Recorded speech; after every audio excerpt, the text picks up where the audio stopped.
The unsurpassed, profound and wonderful Dharma is difficult to encounter in hundreds of millions of aeons. I now see and hear it, receive and uphold it, and I vow to fathom the Tathagata's true meaning. Okay, good morning everybody. We are continuing few more characteristics of the Buddha nature under the Surangama Sutta, right? Mind you, these are the 10 spoken in Surangama Sutta only. If you want to talk about the characteristic of a Buddha nature, in fact, there are no words. Not enough words to explain. Any words or any imagination you can imagine of in this worldly world using our ego can never explain what is Buddha nature. That's why this 10 is only part of the description of the Buddha nature. Okay, so described in Surangama Sutta by the Buddha to Ananda. Right? So for us to continue the number 6 characteristic, we do a quick revision on the first 5 that we had done last class, right? Okay, number 1, the Buddha nature is definitely not physical. Nothing to do with the sense organ, remember? That's what we shared last class, right? I want to explain this because I just watched a video on a near-death experience by this man. His name is George Rodonaya. This man is an old man, very old timer, okay? And he is a psychiatrist come scientist. He's very, very smart. Many years back, he went to university at the age of 15, became a master at 19, and in fact, at the age of 20, he wanted to leave Soviet Union to US, United States. This man was a Russian, and because of his intention, and he's so smart, you see, so the country wanted to retain him, but he wanted to leave the country. So actually had a very big conflict with KGB. This is exactly what he said, not I said one, no. And end up KGB tried to assassinate him. Alright, so they used a car to ram him down when he was at the sidewalk. Alright, then after that, they rushed him to hospital, did many ways to resuscitate him, but still declared death. So he was dead, So the doctor said, no choice, cannot save him already. At 20 years old, declared dead, and that was on a Friday. Weekend, right? So they put him into the mortuary for 3 days in the mortuary, right? So on Monday, when they took it out and did an autopsy on him and started to cut off his abdomen, suddenly he woke up from there. So he actually shot 15 of the workers inside the mortuary. Yeah, so he said, hey, how come this guy actually not dead yet? So what happened was, after that, during that 3 days, he had a near-death experience. Right? He saw himself inside darkness. Then he saw the lights coming out from that darkness. Okay? Because he's a scientist, he is an atheist as well. He doesn't believe in God, spirituality, nothing. Right? So then he saw the light coming out. Then he was questioning, because he has very questioning mind. He said, how come I can see the lights when I do not have my body? Remember last week we talked about this, what the Buddha said? Actually, you don't use our sense organ to feel, to see, to smell, to taste, to touch, nothing. All these sense organs are mere shortcuts only. The really seeing is actually by the Buddha nature.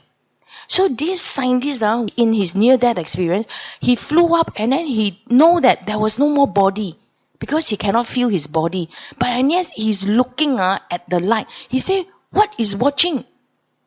I don't have my eyes anymore. So that shows the Buddha said was correct.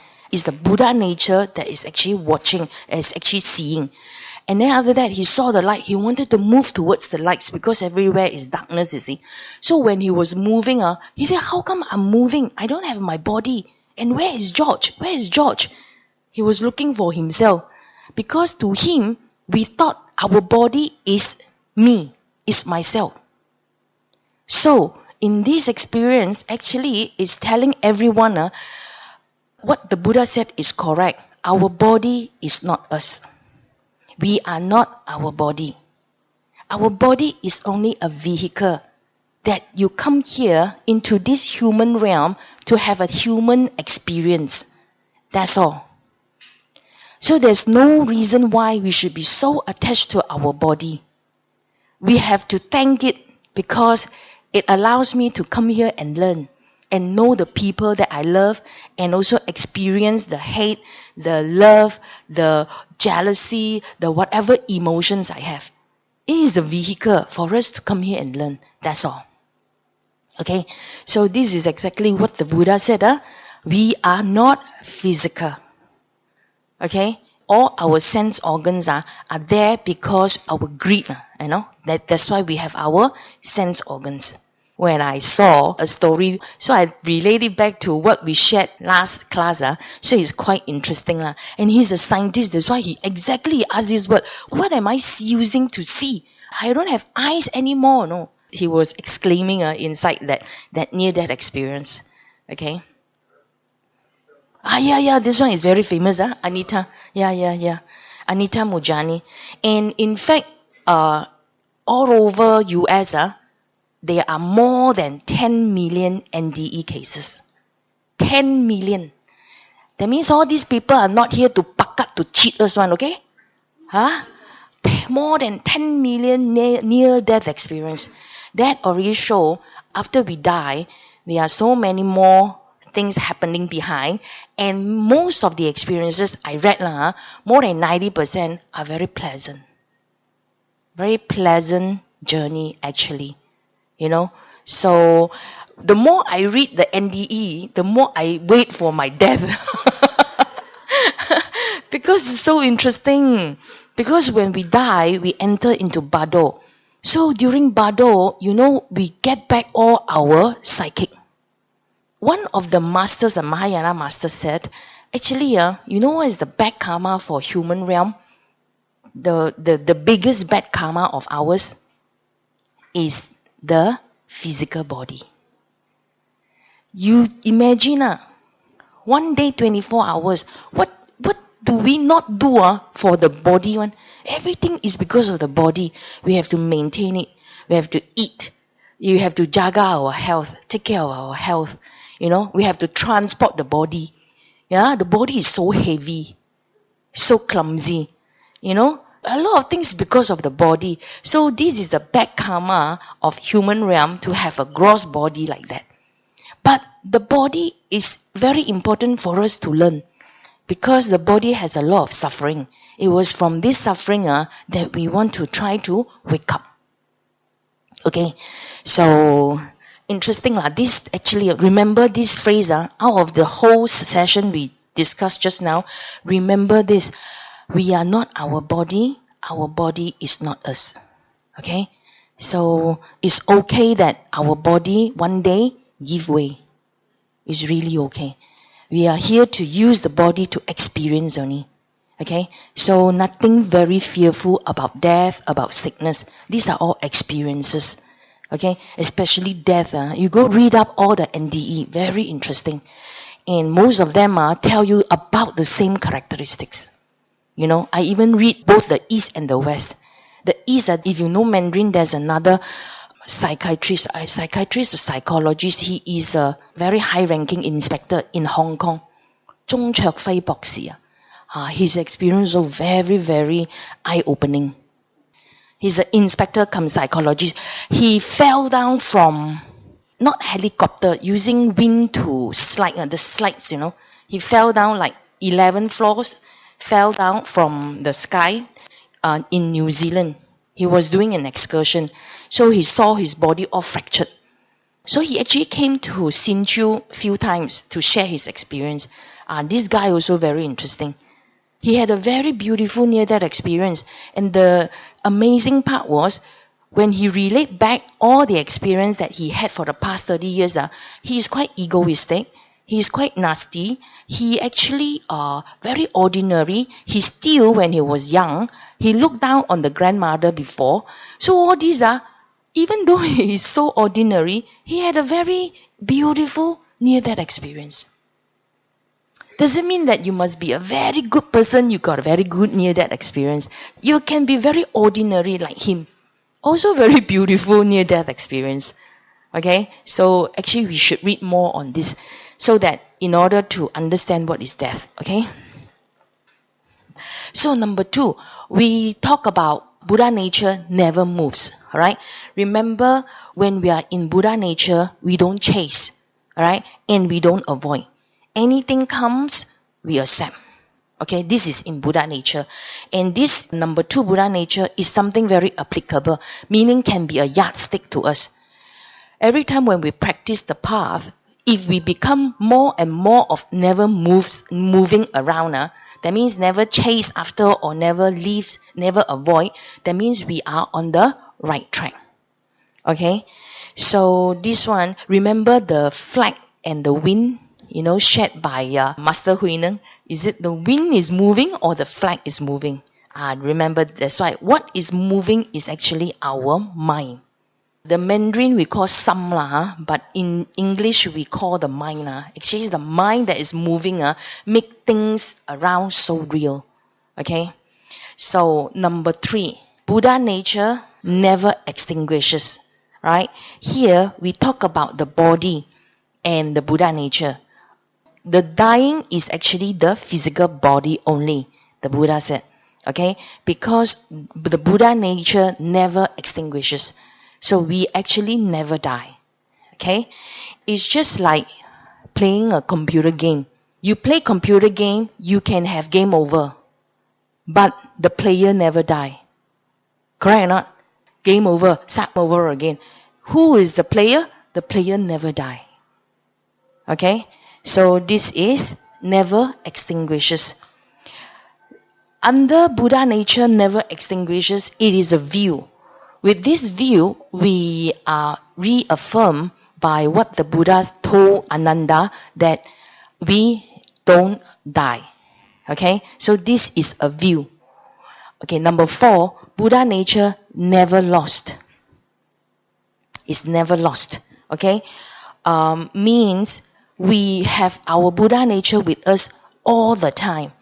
It's just that we've forgotten about it. That's why we need classes like that to remind us we are a Buddha ourselves. Okay, so under this never lost, it is also another view to tell us that we are of abundance within. You want anything, it's all within. It's only we are suppressed by the ego. We thought the ego is me. This is a very big wrong view. And an ego was actually created by who? By Buddha nature, because of our greed. Buddha nature is like a platform, it's like a stage, whereby it allows anything to manifest. Anything at all. There's no positive, no negative. It's just like a stage. And you are the story writer. You write anything it allows. Okay? If you want it to be a tragedy, can. Tragedy lah. If you want it to be a comedy, comedy lah. Okay? So Buddha nature is a platform that is full of infinite potential. Okay? So that's why he said, our nature inside us, we have never lost it. Never, never. Okay? You've just forgotten about it. Okay? And inside that para, the Buddha even shared, saying that we are akin to 100,000s of clear oceans of intelligence. Remember? And yet, we took one of the bubbles and thought it was me. How sad, Actually, we are so great, and yet we thought we are the bubble, and we locked ourselves inside there. Okay? Actually, our potential is infinite. But we just didn't know. And we thought We cannot. And with this view, you look around in the world, it's very true. There are a lot of potential, even by people who are crippled, who are very inadequate, but they can still flourish. Because the Buddha nature, that is the one that counts, not so much our physical body. Okay, so with this, we know we can do any wonders we want. Okay, because we are of abundance. And finally, the number 5, we also shared this. Buddha nature dwells only in suchness. Meaning, something happened. Remember the bell? We did the experiment with the bell. So when there is a ting, we hear. When there is no ting, means what? We hear no sound. It's not that we don't hear. You hear no sound, that is the Buddha nature. Okay, the Buddha nature is all the time there, and it's always at the big picture. And it doesn't react to all this instigation, external instigation. Alright? So when we react to external instigation, that one is what? Ego. We are using ego to react. For Buddha nature, it doesn't react. That's why Mandarin we call Wu Huan. No transaction. No. Okay? The one we transacted, we give them back, we take it back, we give them, and we take back, we give them, we take back. The one is definitely ego is at work. So that's why when we are at Buddha nature, by right, the action of stepping back and repositioning, that one is already a very mini Buddha nature at work. So every time when we see inside an argument, we step back and repositioning, and then just be there and observe. That one, you are inside Buddha nature. Don't react. Okay? These characteristics encourage us to pull out from our story. Don't dwell into the story. When you are into the story, that means we are very reacting with that transaction. Okay, pull ourselves out and then stay there and know what is happening only. That's all. This is Wu Huan. This is Buddha nature dwells in only suchness. Okay, so now we go to the 6th characteristic. Buddha nature is omnipresent. Okay, means our Buddha nature is everywhere, but nowhere. You can understand this? It's everywhere, but we cannot identify where. Once you identify, that one is ego. Okay? So this is another psychic. Okay? If you want to experience this, you need psychic to do this. Okay? And it's omnipresent, and yet it's never mixed up. Let's say, one day I become a Buddha. I have my omnipresent, right? And one day Fanny become a Buddha also. Okay? So you also have your own omnipresent, right? And my omnipresent and your omnipresent never overlap one. Don't worry, they will be mixed up, Hey, which one is my Buddha nature? No, it never mixed up. Okay? So, but in fact, all of us are merged into one by then. Okay? This is omnipresent. Right? And we cannot see Buddha nature using our eyes. The act of seeing using our eyes is actually ego. Okay, we use ego to see. Buddha nature, you can never see it. Because seeing is by a virtue of a force, we solidify something into material, and immaterial into material. Remember the double slit experience? Can you remember this? Okay, before I go into this, I share with you what the Buddha said in the sutta first. With one's seeing awareness, all things appear to be different, be it near or far. When we start to see using our eyes, we see a lot of separation of views. We see high and low, we see Mr. A, Mr. B, we're seeing different, or everything different. Color also different, light also different, building, objects, However, just like our Buddha nature, our knowing has no such differences. Okay? Because everything in the universe is merely wave.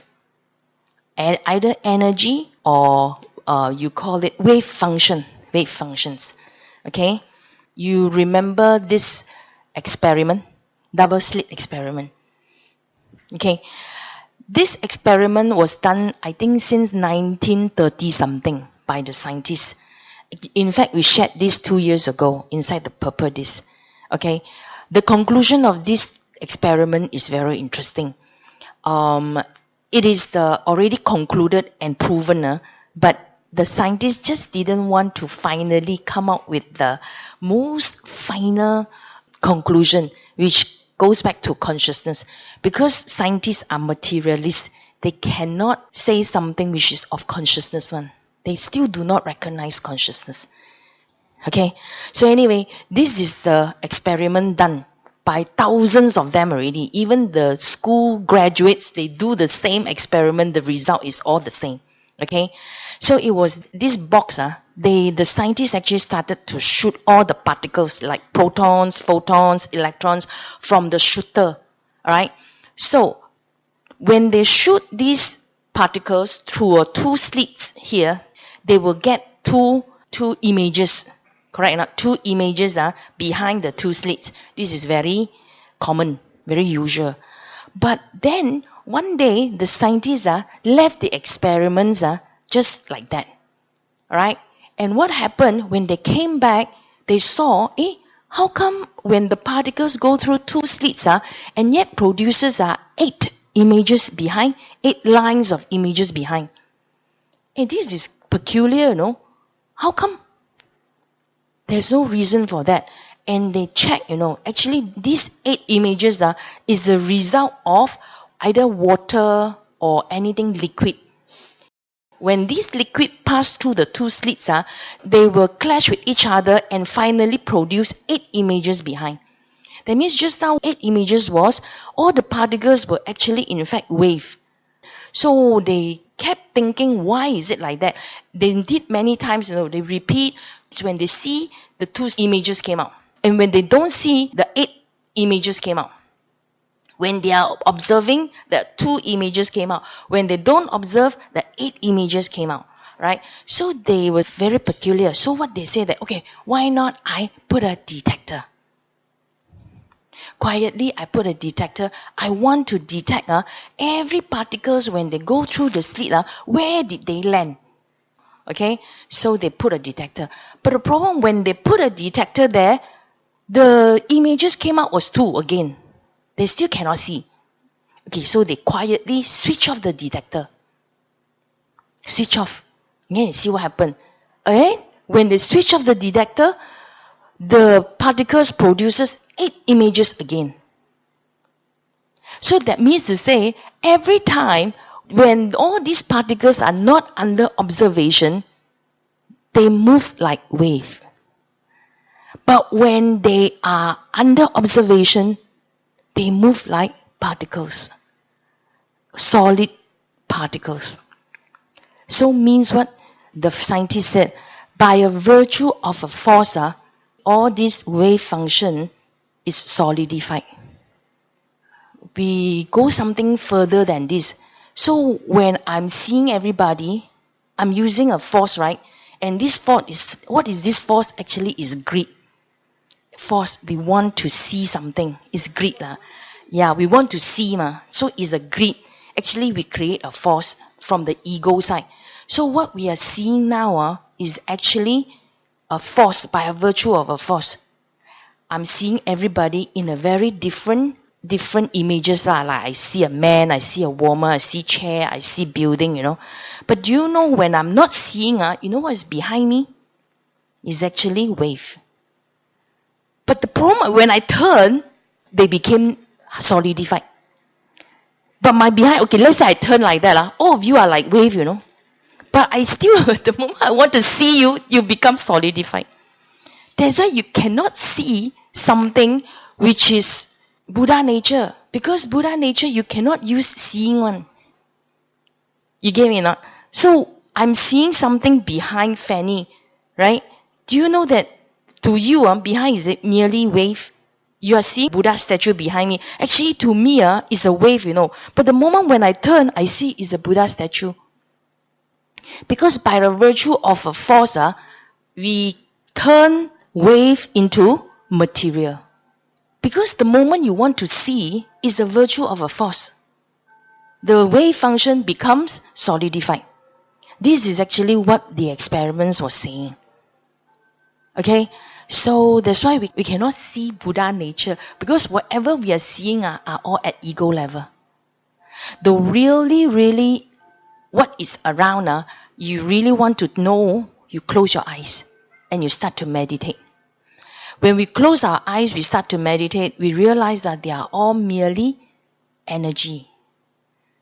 The more concentrated you are, the more energy. Sometimes you can feel, actually by right, even seeing color, feeling energy, that one is not Buddha nature, no? Real Buddha nature, you want to talk about real Buddha nature, is out of energy, outside the energy.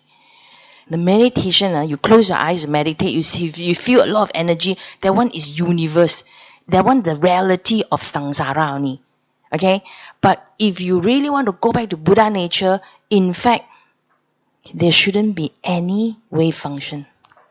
Because Buddha nature is not wave function. This one a bit more deep again, deep. Because wave function is the product of samsara. Also samsara, not Buddha nature. So this one, okay never mind we roughly get what it is first now, okay? So, okay, this one is omnipresent. It's omnipresent, we cannot see it because we are seeing it using our ego. Okay, so when we want to see Buddha nature, the first thing we see the ultimate reality of universe first, which is actually all wave function and energy. You know the nearest about Buddha nature for omnipresent for all of us to understand is what, Google. It's just that the moment you type anything, you go onto the cloud, you can check anything you want. Omnipresent is that's why the Buddha became omniscient. Because of the power of omnipresence. Okay? So, but of course, this Buddha nature is umpteen billion times more than the Google. But it's just as good as Google. Anything you want to check, you meditate, you go up, you already got the answer. It's just like Google. Okay? So this omnipresent is very powerful. Of course, definitely is psychic. Okay. And then we come to the next one. Number 7. Buddha nature has no obstacles. Again, this is psychic. There are 3 psychic among these 10 characteristics. This one is also psychic. Buddha nature is no boundary, has no boundaries. It is so small until there is no within. And it is so big until it is no without. 小而无内，大而无外. It's very omnipresent. Not only that, and it has no obstacle.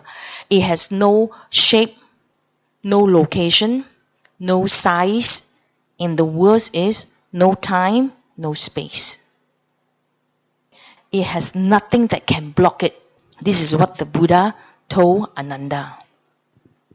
All sentient beings have since beginningless of time confused their ego obstacles with their original nature, and thus have since been affected and bound by it. Means what? Confuse their ego with their original nature. We thought this body is us. We thought all the concepts, I am who, I am father, I am mother, I like high, I don't like low, all these other concepts, and which is the ego. We thought that was me. Okay? So, that's why we are bound by it. Right? They therefore create separation of views surrounding the ego.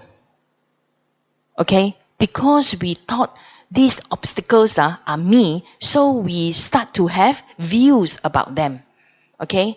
This separation of views are the one that block us, you see. If one can break his ego or these obstacles, whatever you think of you as the you, as the I, me, okay, he is akin to a Buddha, remain enlightened all the time, regardless of any way place one is at. For him, a tiny strain of hair can encompass the entire Buddha land. This is unimaginable. We call it the 不可思议品 under Mahayana. When one is free from all concepts and obstacles, you can have the most unimagination that you can think of. Because of what we thought we are, we start to have separation of view. Like for example, we think of on top, below, front, back, left, right. All these are concepts again. Okay? So that's why we have concepts like to walk on the floor, walk on the ground. If we do not have this concept, we may not need to walk on ground. But this concept is so locked inside us. Like for example, we need to eat to survive. Are you sure? There are people who don't need to eat, they absorb light only. But we all eat very fast, easier, some more tasty, then attach. So actually a lot of these concepts make us, we must be like that. We have to sit, some more sit on chair. The chair must be on the ground. You know the deva, their body is a chair, They can just like that sit, that's all, on the air. So actually all these concepts make us, we are bound like that, means we are like that. Alright? Some of this is physical. Okay, we don't talk about physical. We talk about concepts about high, low, and right and wrong, good and bad. And these are also concepts that lock us, That one is even more direct, creating suffering to us. Because we always think that I want high, I don't want low. So these are also the separation of views that make Carol talk like that. Let's say I like to be high. That means I always chase after material things. And this is my characteristics. And this is me, So that's why the Buddha said, if we can break all this concept, we can actually break all the whatever that is binding on us, including time and space. That's why wormhole is real. Wormhole? Either time, go back to past and present, to future as well. That's why, because we have a concept of time, that's why we cannot go back. We thought time is already past. So how to go back time? Actually, Einstein already proven time is an illusion. There is no time. If you can deeply believe there is no time, you can go back. You see, we have to use the word back. You can go there, So time is an illusion. So is space. Space also an illusion. So for some people who actually meditate with psychic, your Posan astral body will come out. Your astral body can go to any realms they wish at any point of time. Okay? So these are all psychic. Okay? But this is what we all can do. Even the Vimalakirti was saying, he said he can use his ring and look onto the Mount Sumeru. Okay? He can do that. And he in fact can throw the entire universe to the other side and bring it back. And the beings inside don't even realize anything. So all these are written in the Sutta. Okay? So they can do really unimaginable things when you break all the concept back into nothingness. That means all these concepts don't bind us that time. Okay? So this one is, and in fact they say, our black hole, the black hole in the universe, actually when the whole universe collapses, then the black hole will suck everything back, right? How big is the black hole? The black hole is as big as the needle head. That one, they will suck us back. All of us. So that's why even now, today, we also can understand this one not too difficultly already. You know the chip. Now I can put so many things inside the small little chip, Our 大章经, on how many pages are all within a chip only. It's like that lah. So 大而无外，小而无内. Our Buddha nature is small until no within, big until no without. Because when our concept broken. And I'm not talking about Buddha, no. I'm talking about you and me, no. But it's just that we cannot reach only. But we can. We must say we can reach. Okay? So that's our ultimate goal. Okay? That's why the Buddha said we are superb being. In his journey, he said he never looked down even an ant. Because the ant also has the Buddha nature. And this Buddha nature is so powerful. Okay? So this is Wu Ai. Okay? 坚心无碍. The Buddha nature has no obstacles. Okay? Number 8. Buddha nature is middle way. 不二. Non-duality. This one is something we can apply again. So for those that can apply, I always put a lot of emphasis. Views also very important. It can actually make me know that dying not so terrible as I thought. Okay? So view also can help me a lot. But these applicable characteristics, I always tell many of my friends, all these applicable characteristics should be taken as the yardstick of our practice. That means that the more we practice onto the path, the more I become never moves, the more I become dwelling in suchness, the more I become in the middle, I'm on the right track. Okay? Because you see, a lot of times you look at the sasana, when we practice, we don't have yardstick. That's why I see some people more than 10 years, 20 years, 30 years in the sasana, the ego become higher, bigger, they become even more emotional, they are more angry. How come? Because there's no yardstick. Where is the yardstick? And this yardstick is easily seen. Is our ego smaller?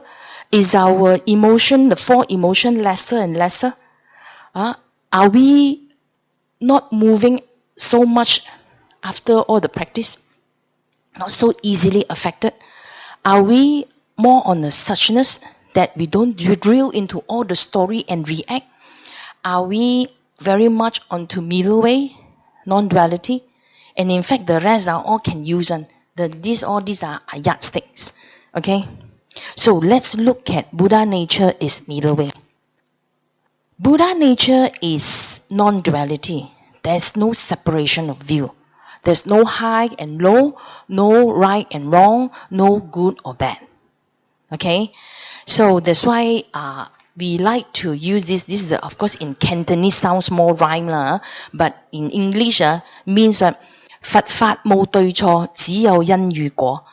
Buddha Dharma has no right or wrong. It's only a matter of cause and effect. Today, my parents ill-treat me. You may say he is wrong and I'm right. But you check back past life, actually I was the parent who ill-treated them. Okay? It's only the unfolding of karma. That's all. There's no right, no wrong. Because in the past, I was in the wrong, they were my victims. So, Buddha Dharma has no right or wrong. It's a matter of cause and effect. 佛法冇高低，只係是未底啊。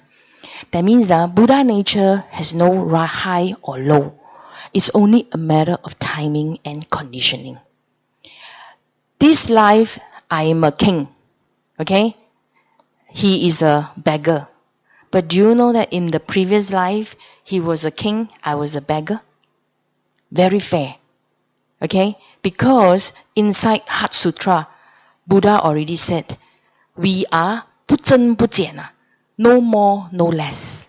all of us go back to equilibrium. It's a matter of timing and conditioning. That's all. Okay? So remember, there's no right, no wrong. It's just a matter of what perception you are seeing from, what timing, what angle we are seeing only. Okay? And no high and low. Today I'm high doesn't mean that I'm high forever. Today the other person is low or I am low. Don't worry, you will not be low forever. So we take turn to play different roles to experience the human existence only. Right?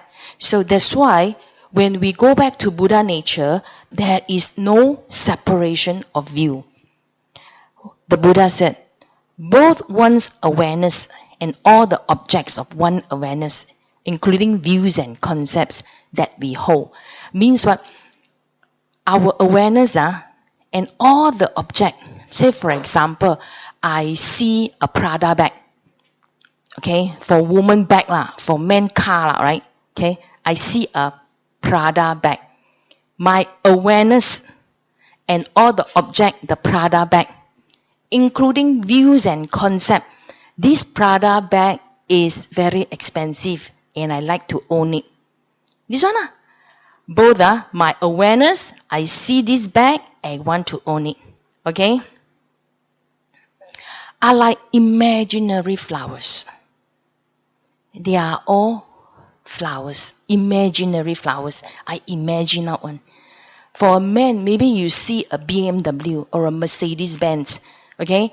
So you are using the awareness and see the Mercedes Benz, including views. This is a nice car. How nice if I can own it. Right? These are imaginary flowers. They are non-existent. This awareness and all the phenomena that one observes. Okay? The awareness that I'm seeing this bag, this Prada bag, and all the phenomena that I observe. That means this is a very expensive bag. I want to own it. These are the phenomena, okay? Were all originally created by Buddha nature, one's Buddha nature. I just want it to manifest on this stage, this platform only. That's why I use the ego to play out this movie, this imaginary scene only, okay? If all these are produced by my Buddha nature, why should there be any separation or duality? Okay? Because the Buddha said, all these that are, I thought there's difference in terms of the things that I see, the views that I had on these items or the concepts, that I create. All these are created by ego. And ego is created by what? By the Buddha nature, because Buddha nature allow anything. Okay? So, in fact, all these are creations only. But originally, going back to Buddha nature, there shouldn't be any separation of you. Why should there be? Because originally, the mother that produced you do not have duality one. You know why? Because samsara is a place of duality. The moment you come to samsara, if you do not have duality, you cannot live. You cannot live life. But what is samsara? Samsara is a dream. A dream we chose to come. Why do we want to come here? Because we want to learn to wake up. Then you become strong. You become a developed being. If you cannot come to a place with all the temptations and challenges and learn how to wake up, you are nothing. You get me now? That's why here is the place to mold steel into gold. This is the place. That's why we choose to come here. Remember the 8 bodhisattvas virtue? Our tools are actually the challenges and the temptation. And within challenges and temptation, we learn to wake up. That's why this is a dream place. Okay? Samsara is a dream place. Right?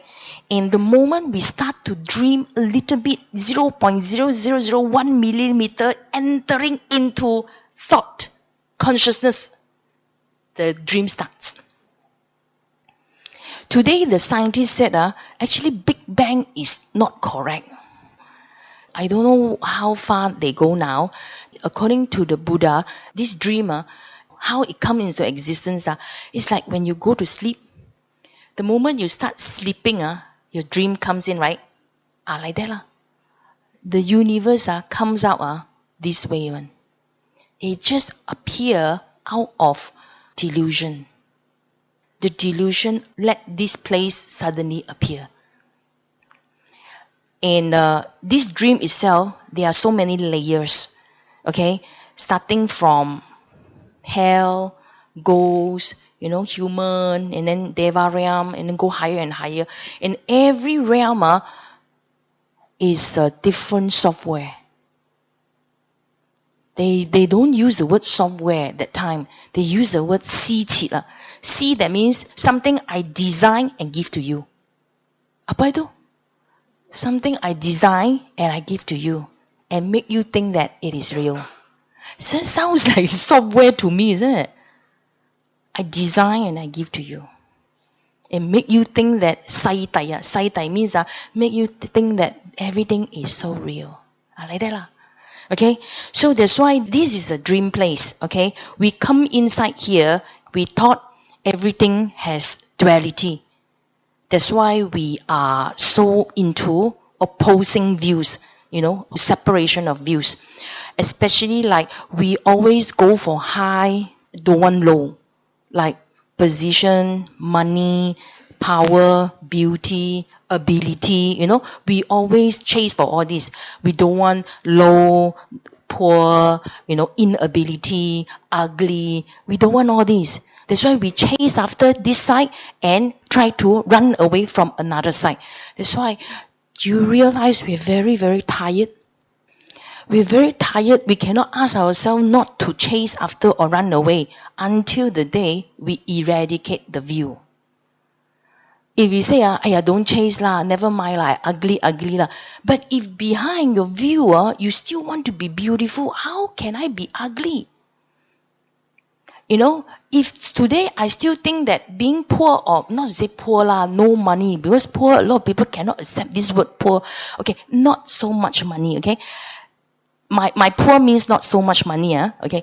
Okay, today, let's say if I say, I'm so tired, never mind lah, poor lah.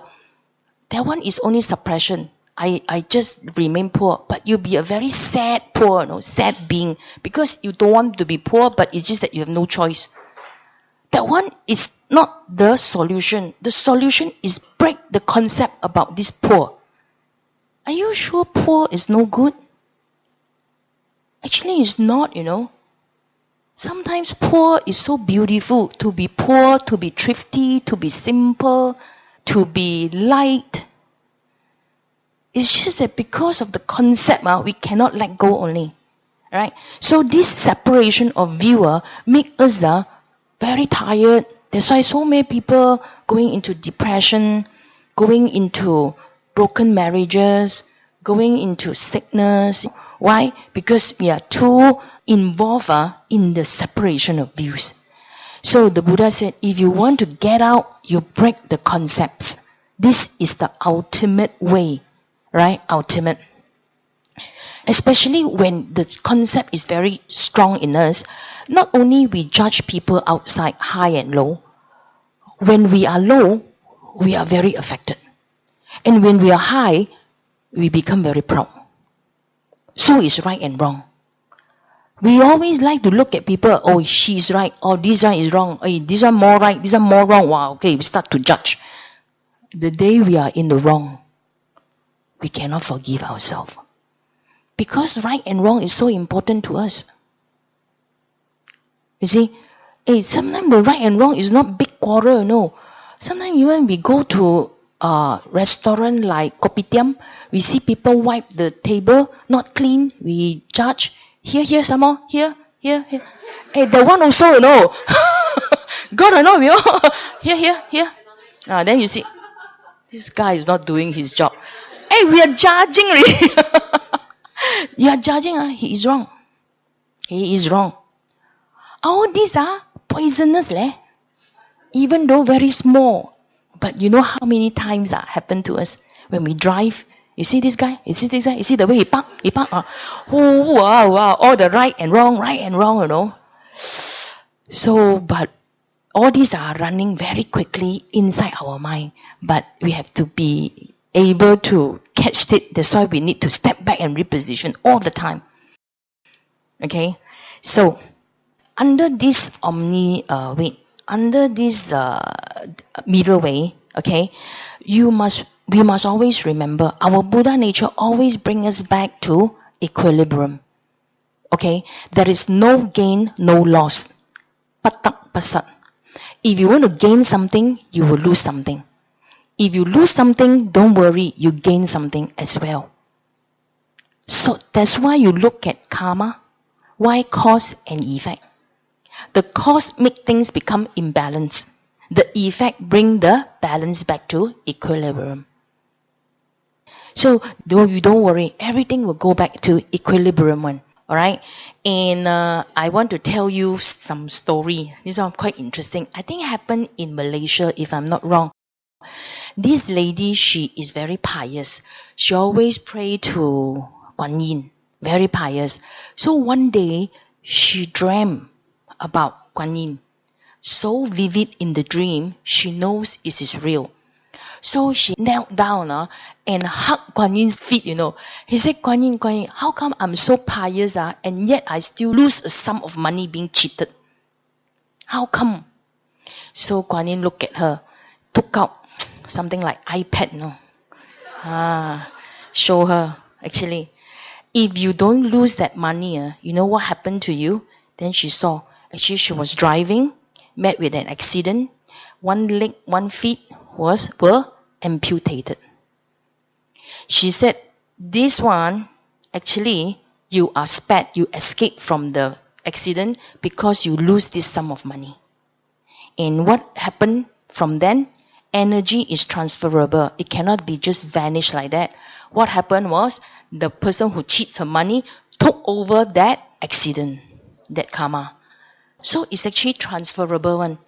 So that's why, like what we Chinese say po choi, tong joy. I think this happened in Malaysia, you know. This lady, she actually dreamt and then she came out and shared. And then I have friends, they have psychic, okay? They have psychic, you know what they said? They said, they saw two persons fighting, say A and B. When A hit B, behind B, there was one black karmic death fly over to A. You understand me not? Means when somebody beat me, actually he's taken over my karmic debt. No wonder the Jesus say, when I give you left face, you give another right face. Like that one I say. Take all lah. That's why when people humiliate us, when people ill-treat us, let them. What is happening behind, we cannot see only. Because we don't have psychic eyes. Is it not? Give them back. You know, something is happening.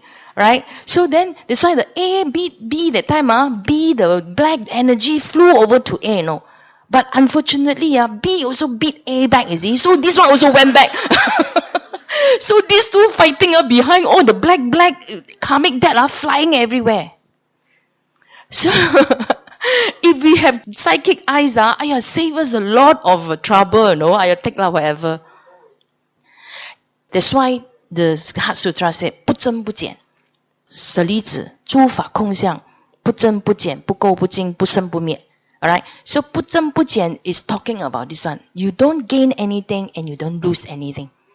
Okay? Like what we shared last time. Today, you've left 97 points. Don't worry. The 3 points will give you back. Today, if you have 103 points, you don't worry. You have to lose the 3 points back. Everything come back to equilibrium. Okay? So this one is, Buddha nature is middle way. Okay, next. Buddha nature is non-arising. This one also can use on. Alright? What is non-arising? When you do not arise, you do not need to perish. Isn't it good? When something you arise, you still need to perish it, you know. You still need to settle it or nullify it. A lot of work. So why not you don't arise it? That's why Buddha nature, there is no arising one. Right? It's just like, karma is rising and falling. Right? Karma is rising, falling. Buddha nature, no arising. That's why karma cannot affect Buddha nature. Or I would say, within Buddha nature, there's no karma. Karma cannot work inside Buddha nature. Because Buddha nature, no arising one. Okay? That's why when we are in Buddha nature, you are protected from karma. Sounds familiar? You learned this before, you remember? Okay, never mind. We see what the Buddha said. When one is at his Buddha nature, one rises above conditioning. Okay? If one discard or break all the concepts and views, one will not be affected by all phenomena. If I do not have all these views, if I discard, I don't have views, I won't be affected by whatever karma. Remember what we learned in the past 2 years? That phrase, we will come to that to refresh. When I speak on the law of conditioning, it was not the ultimate truth. Means what? When the Buddha talked about karma, cause and effect, he said this is not the ultimate truth. Okay? Because karma is a product of samsara. When you're in samsara, you are subjected to karma because it's a law. But if you are out of samsara, the law doesn't apply anymore. Because outside samsara, there is no arising. There is no cause. That's why no effect. Right? It's not no cause, no effect. Because you don't arise. You don't arise the thing. Okay, remember this one. If I discard and break the concept, one will not be affected by phenomena. Remember the purpose this we did last 2 years on this phrase? 罪由心起將心懺，心若滅是罪亦亡，心滅罪亡兩俱空，是則名為真懺悔. Bad karma arises from the mind. Okay? Therefore, we have to contemplate on our views and concepts. Okay? For example, again, I like to use poor. Poor means not much money lah. Okay? Not poor like Africa. Poor, not very rich lah. Poor arises from the mind. Poor, that means I think poor is no good. This arises from the mind. Therefore, we have to contemplate on our view. Our view is what? Poor is no good. Okay? We equate poor to no good. This is the concept lah. So we already arise this one.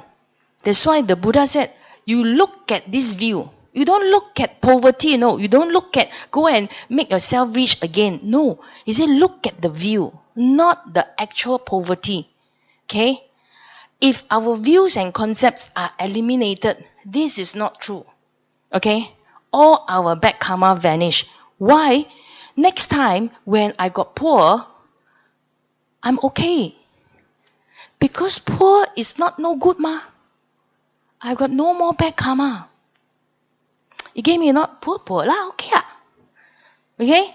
And then, when both views, concepts and bad karma, that means this one this is no good. This poor is no good no more. Okay? And the bad karma are eliminated, they become empty. Empty, you know why? Because all views and concepts are created by ego. It's up to us to say what view I want. We are very, very disadvantaged because we listen to what the world said, what the samsaric world said. Don't listen to the samsara because samsara beings are samsaric beings. Okay? But you must know, all these views can be re-engineered. Okay? Because they are all empty in nature. Empty means what? Up to you to define. Okay? So, seriously, to me, I'm okay with poor, not so much money. I'm really okay, but some of my friends really cannot. Again, it is a matter of view only. Okay? So, this is the ultimate meaning of repentance. Means what? Okay, because I already eradicate, poor is not necessarily no good. Okay, why is it repentance? Today I'm poor, you know why? Because I did bad karma. Correct or not? So-called Samsara people say bad karma. Because I go and steal lah or whatever. Correct or not? Right? So, why I steal? Because I don't want to be poor. Correct or not? I fight, I steal, I commit crime because I don't want to be poor. But if let's say poor is not no good, doesn't mean it's no good. Do you think I will still steal? Do you think I will still commit crime so that I am not poor? I won't, because I do not have this concept that poor is no good. I don't have this concept anymore. I'm okay with poor. I'm okay with poverty. You see, that's why it's the final repentance. Samsaric sin. When I steal, I got bad karma. Okay? Now I repent. I'm sorry, I shouldn't steal. I feel bad, that's why I repent. A lot of people do this, right? So I repent what? I repent of the action of stealing. The Buddha said, don't stop there. Go one step further. If you repent on the action of stealing, that is not ultimate. Because inside your mind, you still think that poverty is terrible. If I can eradicate this view that poverty is terrible, eradicate, I don't want this one, my repentance is much, much higher than the existing. I repent because I did stealing. The Buddha said, go back to your view. Why do you steal in the first place? Because I don't want to be poor. Why I don't want to be poor? Because I thought poor is no good. This is the final. If I can break poor is okay, I won't steal anymore. Poor is okay. When poverty came back to me, I'm okay. It's not a bad karma. That's why I can do both, When I eradicate the view, I can vanish out all my bad karma, and this is the real ultimate repentance that can liberate myself. Okay? So this is exactly what the Buddha also said in Surangama. Right? So that's why when come to this non-arising, we don't arise a lot of views, which is separation or duality in the samsara. We have to be very, very careful of all the views and concepts inside us. It's not the action, The action is manifested from the view and the concept. Of course, the view and the concept was affected by my past experience. Okay? So that's why we need to step back and reposition and look at ourselves. How come today I hold this view so hard? Because of my hurt. Nobody is bad guy. Because of my hurt. And then look at this hurt.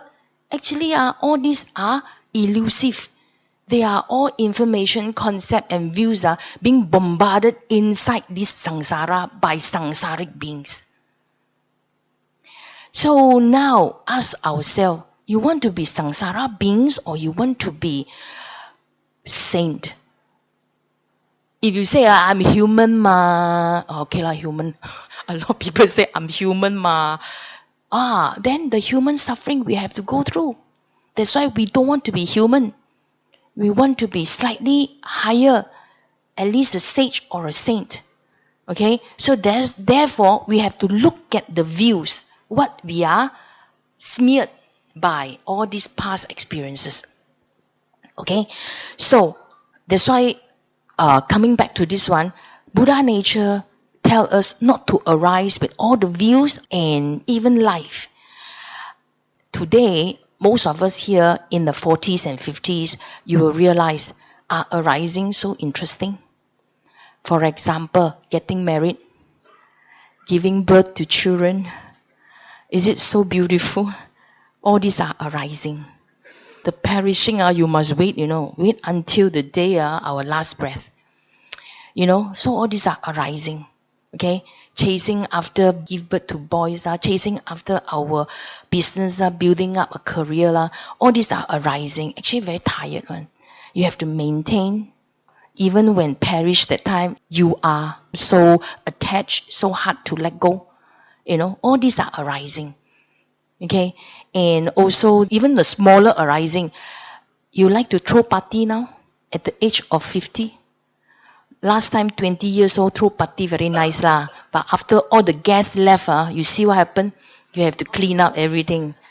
So now at the age of 40, 50, you want to throw party? You do. Why? Because you know the arising has so many perishing to do. That's why the Buddha said, 唔好搞咁多嘢啦. In terms of small little daily chores, in terms of big things like getting married, giving birth, building a business, an empire, including our views, everything, he said, look at your arising. Think of how to perish it. Some more your attachment. That's why the Buddha gave a discourse to this lady by the name of Visakha. Visakha is a grandmother. The grandson died. That she is so devastated. Surely grandson, no. So the Buddha gave her a discourse. The Buddha said, those who have 100 dear ones will have 100 sorrows. Those who have 80 dear ones will have 80 sorrows.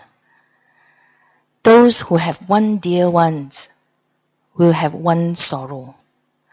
Those who have no dear ones, for them there is no sorrow. Alright? These, I declare, are the grieveless ones, free from human passion, without despair. You see? That's why even attachment is another arising. That's why during the 4 emotional traps, you can taste all this emotion, but don't arise the attachment. This is very skillful. You need to be very skillful to play along. You can taste, but don't attach. Or inside, you need a lot of stepping back and repositioning. Can be done, really can be done. That's why all bodhisattvas are like that. They are very happy, easygoing, and yet they have children, they have everybody around them. They are okay. Because they know the skill to not to arise the attachment. Oh yeah, what is the highest non-arising for us? Birth. 超越生死. We have to go beyond birth. That's why if you don't have arising, there is no birth and death. Okay? Buddha nature, where got birth and death? It is actually beyond. Right? So if we can go beyond birth, there will really no more arising. A lot of times when a couple get married, because the arising will cause many other arisings. This one is very natural. A lot of times the couple, one don't want children, one. But because one, the other one wanted the children, you have no choice. Because a marriage is a combination of 2 families, not only 2 persons, you see. So all the family members will come in, arising lah. Wow, all the arising will start lah. You are the mother-in-law, father-in-law, and then a sister-in-law say this, that. Arising will cause many, many arisings. And then all this you need to perish. You see human being like that one. When you don't want to arise, you thought very nice. Don't want to arise is nice, right? But the problem is that you know what happened to us? We feel very bored. We feel very restless. When we feel very bored and we feel very restless, we don't know how to handle them. We will start to do arising one. This is very natural. That's why, you remember, I don't know which class we mentioned before, there will be one time when walking the path, you will feel very restless, you will feel very bored. You will cry. You stay put, you learn how to handle restlessness and boredom. If you can surpass restlessness and boredom in life, you can avoid a lot of arising. Restlessness and boredom are actually a karmic debt, that we have caused others in our life. So you let it push out, gush out. When this thing you know how to handle already, you can actually stay unmoved with all this chasing after and avoiding. These are all come into skill. Okay, so that's why, why we are so many arising. You look at the development of the whole world because of restlessness and boredom. And also wrong view want to chase after. So it takes a very, very clear-minded mind to see what is happening in the Samsara. I'm not talking about human world only. I'm talking about Samsara. Even the Deva realm, there are a lot of suffering in the mental side also. So like that So how you start one already? Sometimes cannot all the small little fall will have to come out. Okay, so have to be. That's why if you really know all these, they say you treat your life 步步為營. That means when you step, the next step you see where to step first. This is life. You don't simply walk. People walk also. You walk. Wow, all these are minds. So you have to walk. You make sure no minds. You walk like that. This is life. But how many of us can see? Sometimes when we are too young. Okay, finally, the last one. Buddha nature is not awareness. Like we said, the moon is not the second moon. The second moon is not the moon. When we still need to be aware, must aware, you don't get angry, must be aware. That one is not Buddha nature. That one is still ego, still to do. That means when you are practicing, you are still using ego to practice. But this practicing will lead us finally to the Buddha nature. But when we are not at Buddha nature, don't give up, because we still need the second moon to lead us back to the moon. Alright? But we must know that is still not ultimate yet when we are still using awareness. Okay? So this is what the Buddha said. When one's Buddha nature and second moon meet, when the two meet, my Buddha nature is aware that I am paying attention, okay? The second moon awareness is not the Buddha nature, and vice versa. Okay, I understand. Second moon is not our Buddha nature. Buddha nature is akin to non-awareness. No more awareness required. Okay? In this context, the sutta is referring to an enlightened being. Okay? It's not a putujana who don't have awareness, or that means that fellow inside Buddha nature. No. Okay? A lot of people got no awareness one. So that fellow inside Buddha nature. No. This type of not inside awareness is very pure. Pure awareness until it becomes a Buddha nature. Awareness is insignificant when compared to Buddha nature. Okay, for example, when my husband said something very harsh to me, I got very angry. So I learned how to step back and reposition. I learned how to tear. Okay, all this I learned. So I look at him. I make sure every time I see him, I guard myself. Okay? So every time when he black face, I saw my anger. Very good. These are all awareness. So now I get ready. Before he can instigate me, I already see it. So my anger didn't touch me. Very good. Okay, improve. Okay, now I go inside. I just have to be very careful. I know I won't get affected by him. That one is very good. That one is still practicing. But that one is still not Buddha nature. But one day, after a long time, I suddenly realized my husband's still very harsh, still black face, but I forgot already that I need to be angry. That one is Buddha nature. That one you already not affected at all already. No need energy anymore. You no need awareness. You get me, not?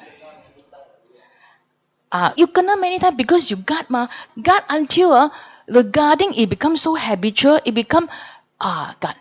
One day when habitual, you need to guard or not? No need. You drive your car. When you learn that time, you see, so kanchong. Today, what you do when you drive? Text. Think of something. You are not driving because so easy. Like that lah. I mean, not this one is not driving lah. This one dealing with challenges in life. To you is like sub soy already. That one is Buddha nature. It's just like I always use this example. One man said something very harsh to two women. You two fat lady, sit the other side, don't sit here. One heard already, okay, sit over.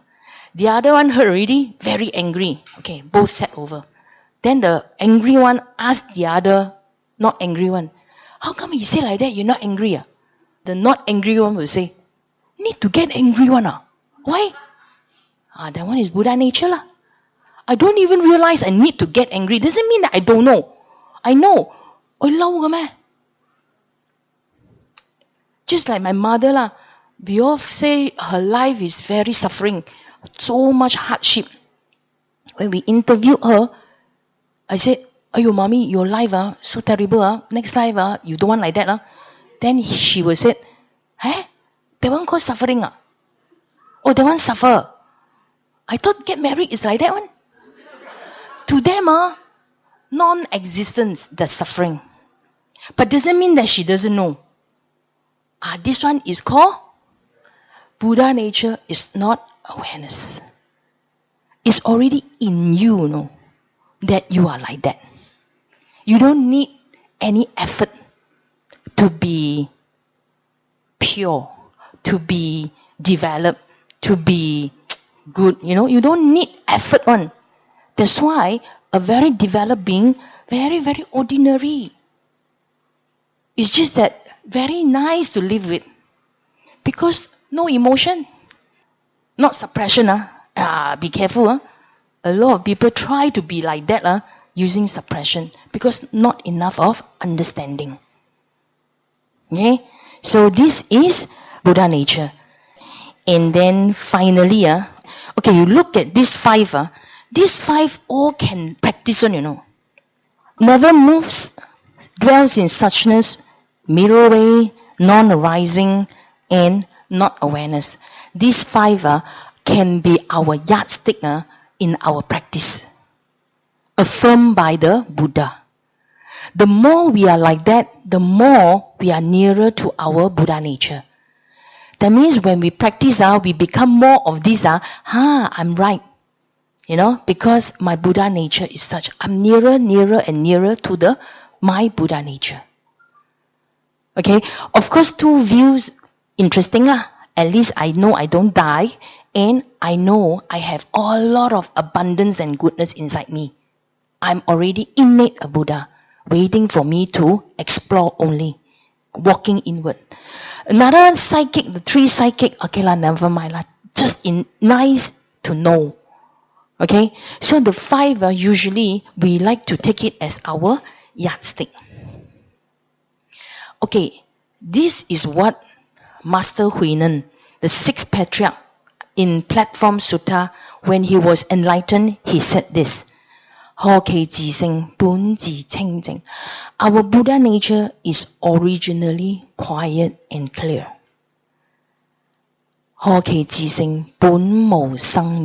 Our Buddha nature is non-arising and thus non-falling.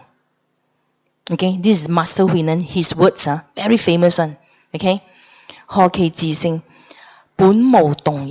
Buddha nature is originally still and non-moving. Our Buddha nature is originally filled with abundance. And finally, our Buddha nature is an empty stage which allows all phenomena to manifest and flourish. So what he said in Surangama is about the same. He never read Surangama before that time.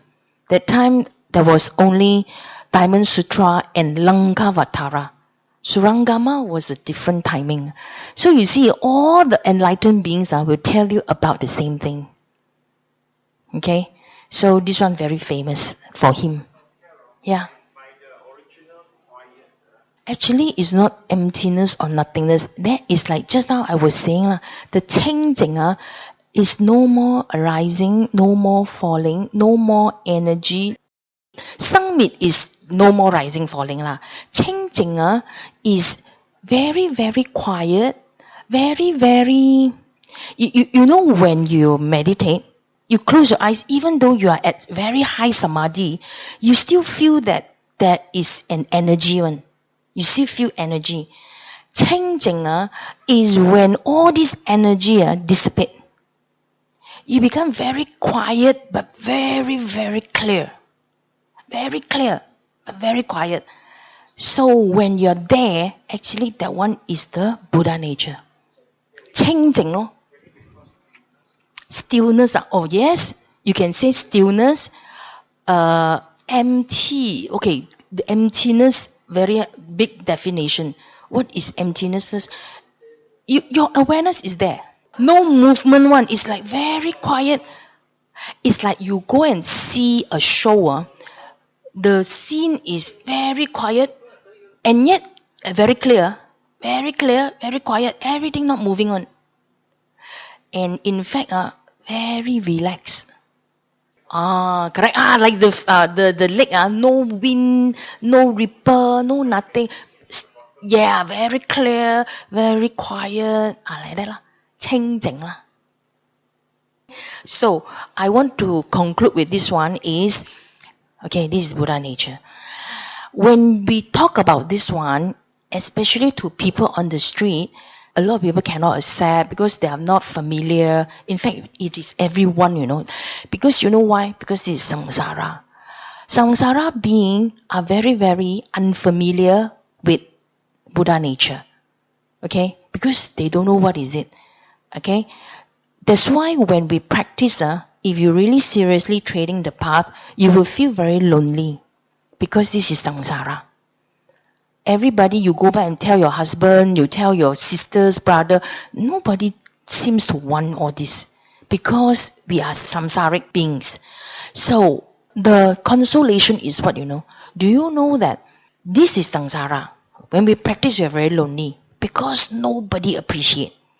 But next to samsara, I won't say next because no space, okay? No space, no time. It's just a different dimension. We call 华藏世界. 华藏世界 is another dimension, and this dimension is superly high, and all these beings inside are only Buddhas and Mahabodhisattvas. And there are billions of them. Okay? So that's why when we practice and go back to the Buddha nature, we are going back to that dimension whereby all our brothers and sisters are the Mahabodhisattvas and the Buddhas. This is called 华藏世界. Okay? So that's why it's very discouraging to practice here. Very discouraging because nobody seems to appreciate. But please don't give up because this is the ultimate truth. This is the only thing worth doing only. Whatever you can make in the samsara, whatever recognition you can gain from them, whatever praises or whatever they look up to, by the time when we got to go, nothing is worthwhile. Nothing we can bring with us. Only thing is going back to our Buddha nature. Making sure of our 6, 7, and 8 that crossover one is of better and better quality. That's all. And finally going back to the Buddha nature. And by the time you go back to whereby all your neighborhood are all the Mahabodhisattvas and the Buddha, that time you will understand samsara is merely a training ground. It's just like now you go to the prison and try to live with these people. The prisoners are all naughty people, the criminals. You are the only one who try to preach goodness to them. That's why you feel very lonely. Okay, because everyone also prisoner. Come here to train ourselves. We are definitely not perfect beings. Okay, but this is the place whereby we train, and then finally we go back to the Buddha nature. We're going back to that home. It's a different dimension, but all the beings are good beings with all these good qualities are there. So this is something as an encouragement because a lot of people come and tell me very difficult this place, nobody practice, myself alone. That's why we need a lot of self-motivation. That's why the Buddha said, if you are not strong, you need kalyamitas. Kalyamitas, you need friends. So that's why you need to come back and see and listen more of all these because it's very rare in the samsara. But samsara is definitely not a bad place. Samsara is a place, in fact, is a beautiful place that is created to train us. And who are the bad people? Okay, you think back, all the bad people in my life, my enemy, elders who actually ill-treated me, all the people who has caused a lot of suffering to me, all these are actually people who come and train us, right? And we see them as evilic. Why? Because of our ego. The ultimate culprit is the ego within, not these outside bad people. Get me not? There is always a word said, evil is upon invitation. You get me not? It's only that we invite, that's why they come. Or else, evil can never touch us. Never. Because we invite. We want them. Why? Because of our own greed and our own ignorance. You get me now? So that's why evilic people cannot do anything to us if we don't want. If you don't have anyone, what can they do to you? It's only because I want. You see, and then the I want, who is the I want? The ego lah. You see? So this is the place, very interesting. Actually, samsara is definitely not a bad place. It is a place to see ourselves, see our ego. So anyway, I want everybody to give a clap to everybody because you are this.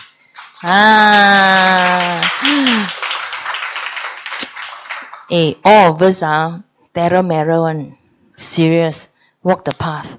Go and explore. Go back to our original. You no need to chase. You no need to learn from outside one. Everything is inside. Just kill the I, kill the ego. That's all. So I think we stop here lah. Okay. Verse of transference of merits. May the merits I accrue today help me to eliminate my karmic debts. May they support the development of wisdom, which reveals the ultimate truth that all phenomena are mind-made. May the merits also ripen conditions that will distance me from those inverted views of samsara made real by the ego, so as to awaken the deluded mind from this dreamlike world of delusion. Sadhu, sadhu, sadhu.